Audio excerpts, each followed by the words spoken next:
when I first watched like your videos, I was like really impressed, and I was like, wow, so you can reach that level of fluency within like 1.5 years or 2 years. This is like amazing. I started using this sentence mining method. You can really improve your level of fluency. You not only remember like a single word, but you remember like the whole sentence. And so I found a Chinese woman. But so I said like, I want to learn Chinese and could you help me? This woman eventually became my wife.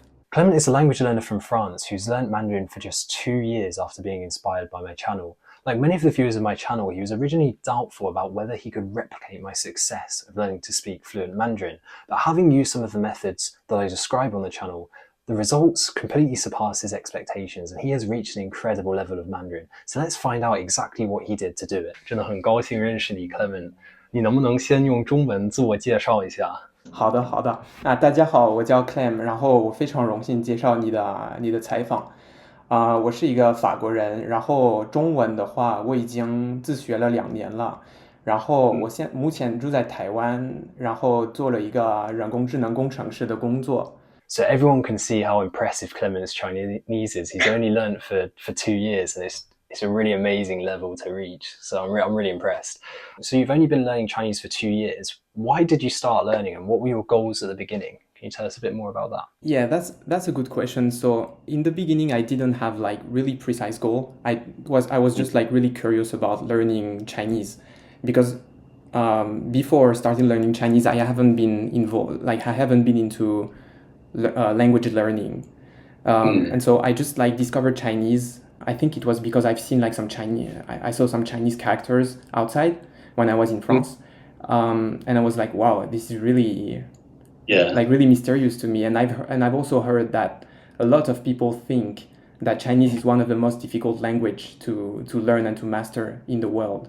And I was like, okay, so maybe I can start learning that as a challenge.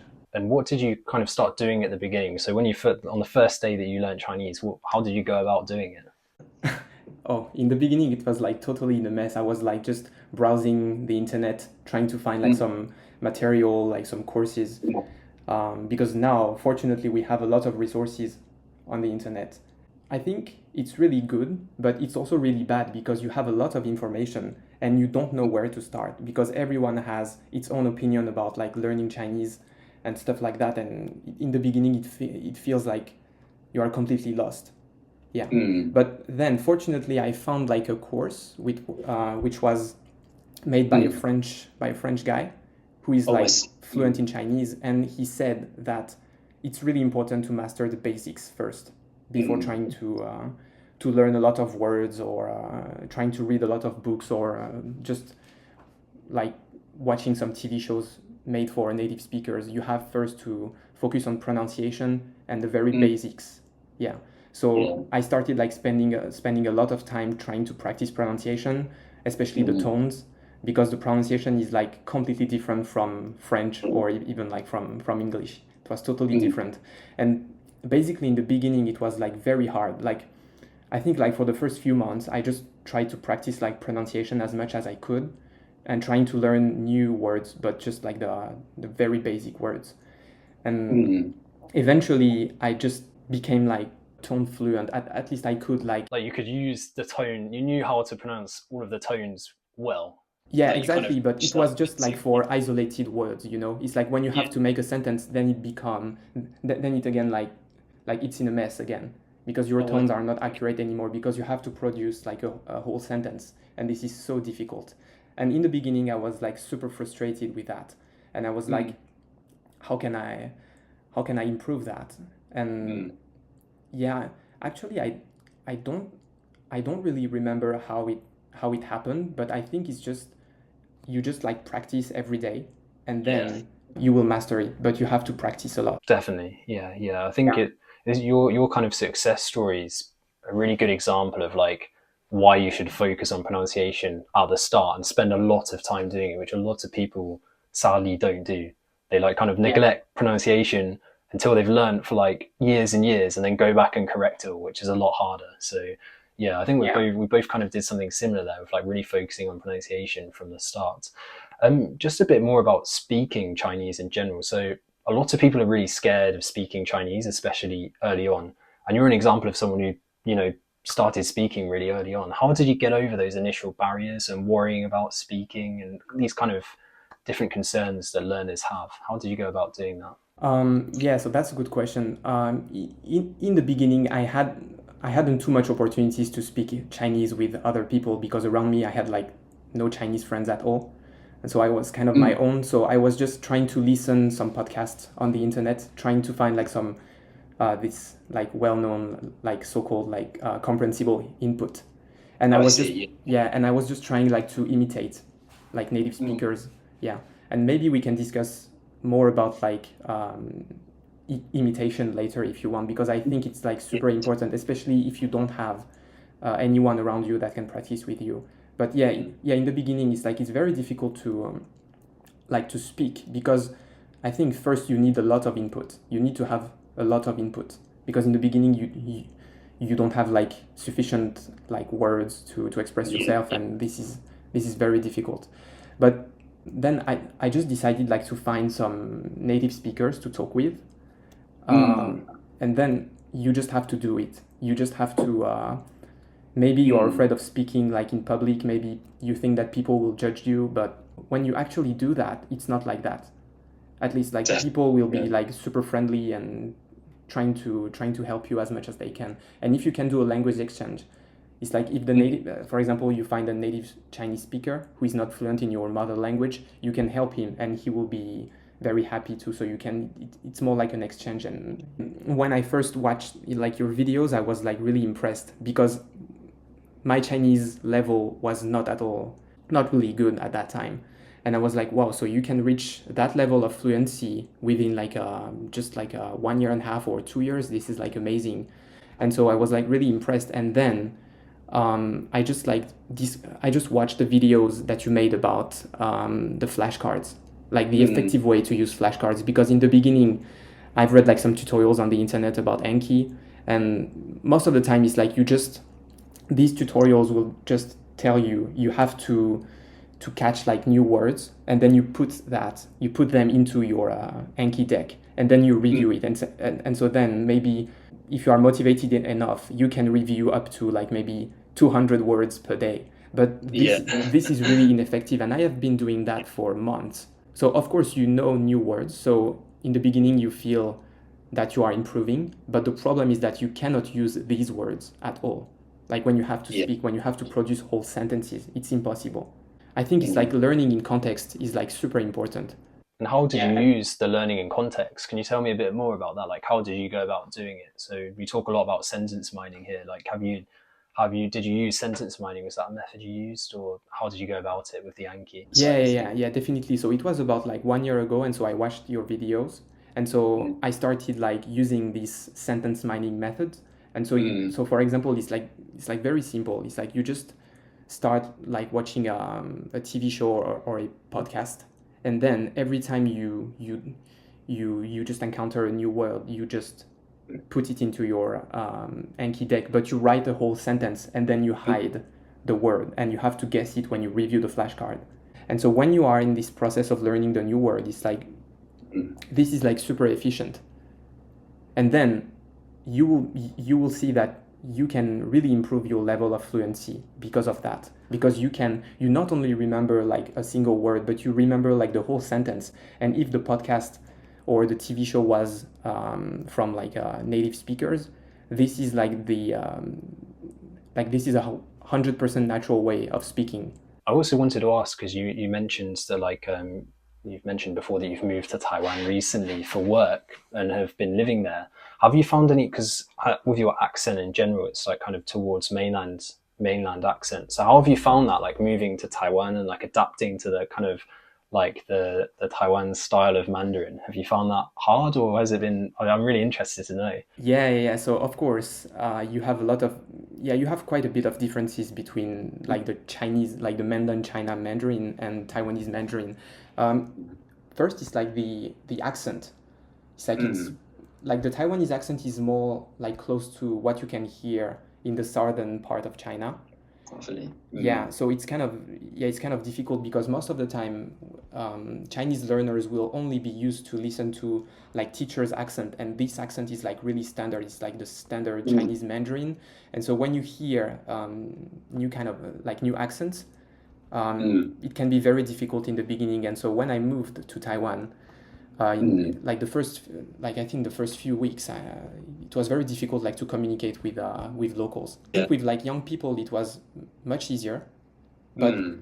with like older people, it's kind of yeah, sometimes it's kind of difficult. So you are asking like, can you repeat? Can you repeat? How did you get over that initial kind of setback from going to Taiwan and being like, whoa, it's like so different? I can't understand them. Like, how did you get over that? So I think I'm kind of a special case because I am in Taiwan, but I am in so I'm working in an international environment. So we are not required to speak Chinese, and so I Mm. work like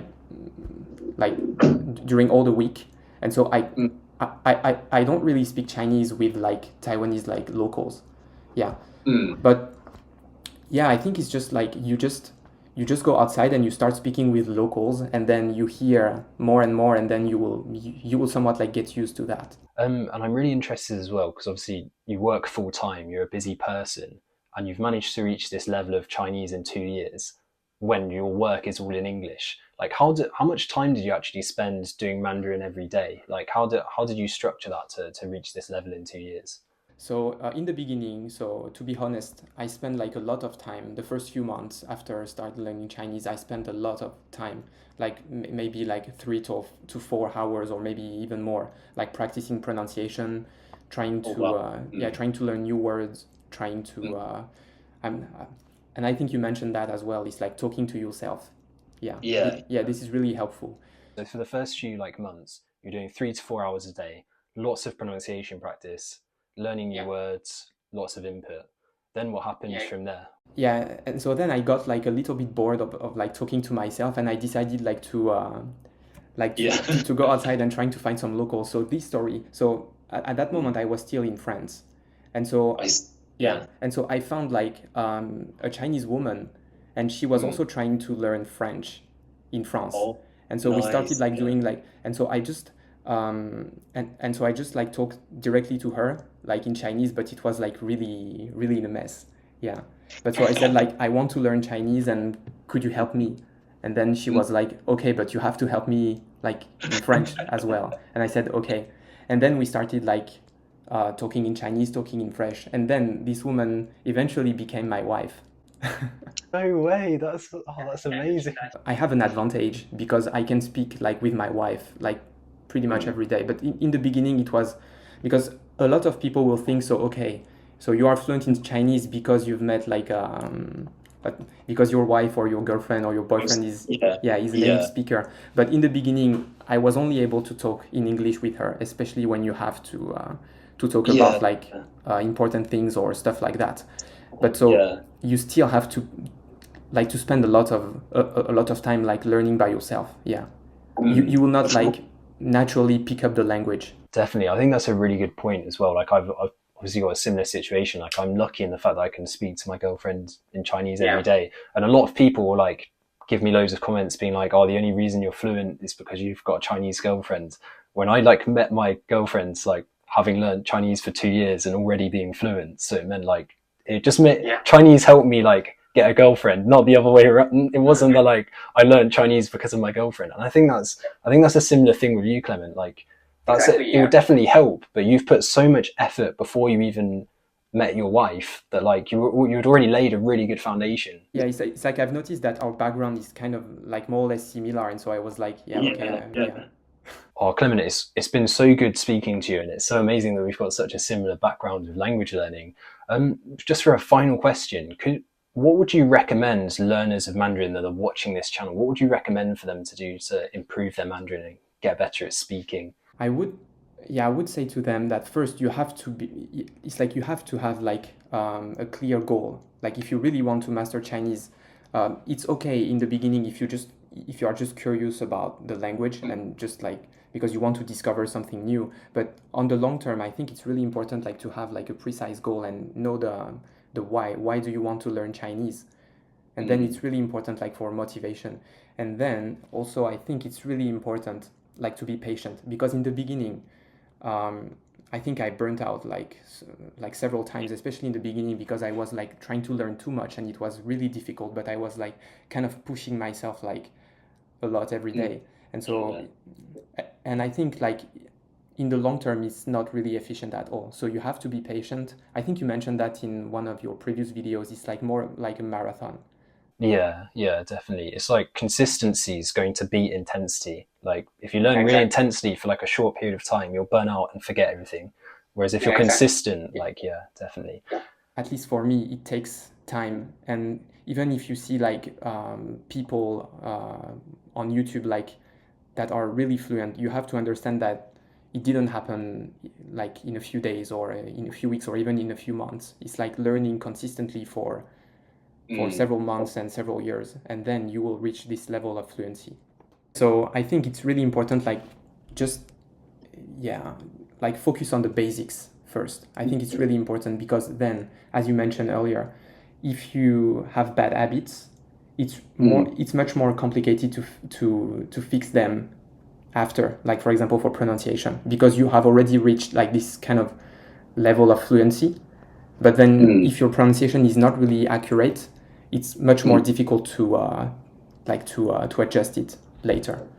And also I would recommend like to have a lot of input, especially in the beginning. So because now fortunately on the internet you have a lot of podcasts, so maybe we can mention some names, but I think so Mandarin Corner, 大树中文, you also have like a lot of comprehensible input channels. I can't remember the name. Acquire Mandarin maybe.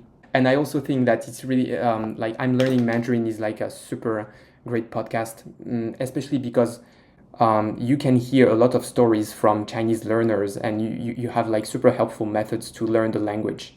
So I think it's definitely worth to use these resources as well. I just want to point out to everyone as well, Clement's produced a podcast in Mandarin for the I'm Learning Mandarin podcast. So if you guys want to go and check that out, I'll leave that in the link in the description below, so you can hear more about Clement's story in fluent Mandarin, which is really cool. Okay, so thank you very much, Clement. Yeah, thank you for your time. Hey guys, thank you so much for watching the video. If you want to learn how to speak fluent Chinese but you aren't too sure how to go about it, you might want to go and check out my free newsletter on peakmandarin.com. Run by me and my friend Misha, the Peak Mandarin newsletter offers practical tips and techniques to solve all your biggest Mandarin speaking problems. It's based on what we did to become fluent in the language and what we wish our teachers had told us at a lower level. Subscribe now and we'll also send you a free copy of our 50-page ebook telling the story of exactly how we taught ourselves to speak fluent Chinese while working and studying full-time in the UK. If you're interested, you can sign up on peakmandarin.com or click the link in the description below. Bye for now.